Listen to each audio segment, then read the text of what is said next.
Hello everyone, today's story is our encounter with the snow leopard. Author Lobsang Lane, illustrator Tanushi Roy Paul, publisher Nature Conservation Foundation, a level 4 story. Now let's get started with the story.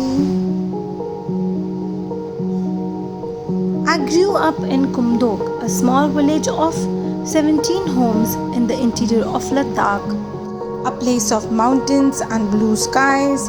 When I was young, all of the families in my village reared livestock. Each family had goats, sheep, yak, and cows. All of us, even children, herded the animals. We had to make sure we were with them as they grazed in the pastures around our village. I still remember that time when I first went to herd livestock for the village. It was the most thrilling and terrifying day of my life. Since my parents were busy with other chores, they asked me and my 8-year-old brother Nurbu to go with the herd. I was 6 years older than my brother. We spent the day minding the animals, having tea and sattu flour made from roasted barley, and chit-chatting constantly. We had nearly 50 animals in our charge. The day passed smoothly and we were feeling confident. This seemed easy, I thought.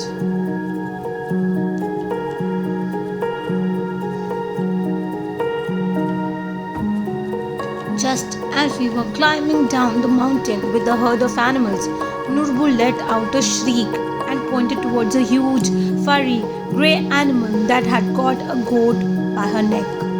Both of us froze. We did not know how to react. The creature we saw in front of us was a large-sized cat. Its paws were enormous and we could see it flexing its muscles as it held the struggling goat in its jaws. It was a snow leopard, the phantom of the mountains, the most dangerous creature in Ladakh. I trembled. I shook so hard that I could barely stand upright. Several tense minutes passed and all I could do was stare. Finally, I took a deep breath and told myself that I was older than my brother and so needed to deal with the situation. I took Nurbu's hand and whispered to him to be brave.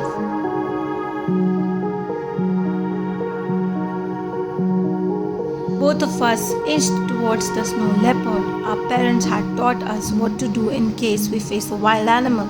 The first thing we did was scream loudly. Animals get startled by noise. To protect ourselves, Nurbu and I picked loose stones from the ground and hurled them in the direction to scare it away. I took a stick and started beating the ground hard, making a ruckus. Startled by the noise, the snow leopard dropped the goat and growled at us menacingly. Both of us together made so much noise that made it impossible for the snow leopard to eat the goat in peace. So it moved away and climbed up into the mountains to look down at us. Seeing our chance, we ran towards the goat to check if she was still alive. She was not. We were worried. We did not want to tell anyone in the village that there was a snow leopard in our valley. It was our first day as herders and we did not want to be held responsible for a missing goat. I hope it was not lactating, I said. Nurbu nodded. We did not want anyone to find out that the goat was missing. If it was a female goat, the owner might notice. If not, then we would have little to worry about as the owner would most likely not notice the missing goat. I tried to milk the goat and was relieved to find that she was not lactating. Small mercies. Fact, when a female goat has babies, she has milk in her udders. If it is a mother goat who has a little lamb dependent on her, the owner would know the goat was missing as the baby would bleat for milk. Together, Nurbu and I wanted to carry the carcass back to the village with us. But we were both small and did not have the strength to carry an animal that weighed between 20 and 30 kg. We contemplated hiding the carcass, but noticed that the snow leopard was observing our moves and would therefore discover the hiding place. For 2 hours we stood with the carcass, worrying. Suddenly Nurbu looked around. Achi, a herd, he cried. In our worry about the goat, we did not realize that we had been ignoring all the other animals in the herd. They were nowhere to be seen. I felt a pit form in my stomach.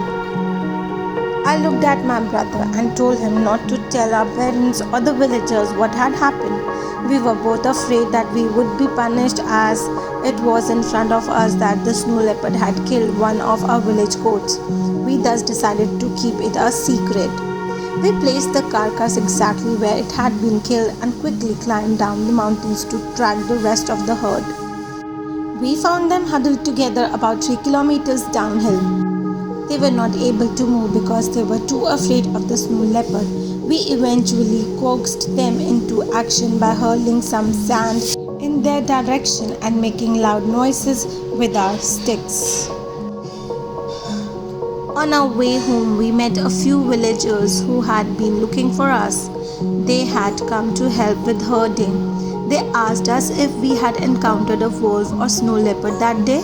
My brother and I shook our heads and glanced at each other. We reached home late in the evening and my mother gave us some tea and roti. Although we were bursting with emotions, we decided that it would be safer to pretend that things had gone smoothly.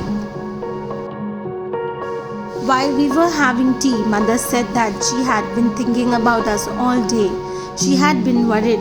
We did not tell her what had happened. How do you tell your mother that you had faced a snow leopard? We did not want our mother to worry. We smiled and bravely told her everything was okay.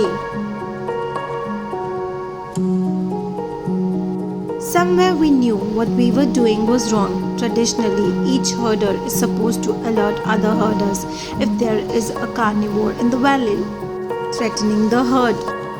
This way, the herders going the next day are better prepared and can be accompanied by 4 instead of 2 shepherds to protect the animals and themselves. Instead, we had decided to keep the news secret to ourselves.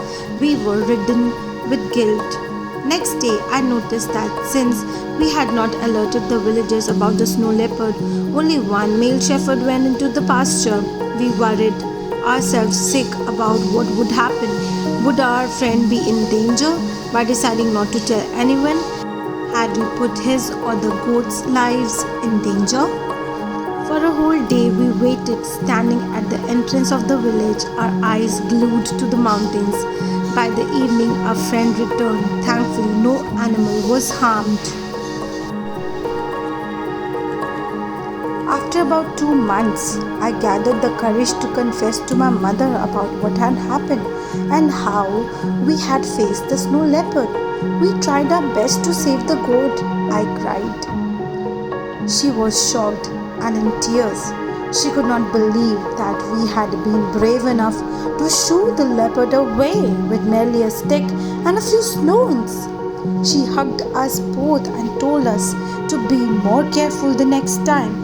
She also explained to us why it is important to tell the villagers about such incidents and chided us for not having done so. It was only much later, when I began to work in conservation, that I realized that the ideal thing to do when a snow leopard kills an animal is to let the carcass lie undisturbed so that it can feed on it. This makes sure that the snow leopard doesn't kill more animals the next day. My brother and I had done so, but only because we had not been able to carry the carcass back with us. Nowadays, thanks to conservation efforts, people leave the carcass untouched, allowing the leopard to eat. This had worked out for the leopard, the villagers, and for us. And that is the end of this story. I hope you liked it, children. Do not forget to like, subscribe, and share our channel, Smart Kids Wonder. Thank you.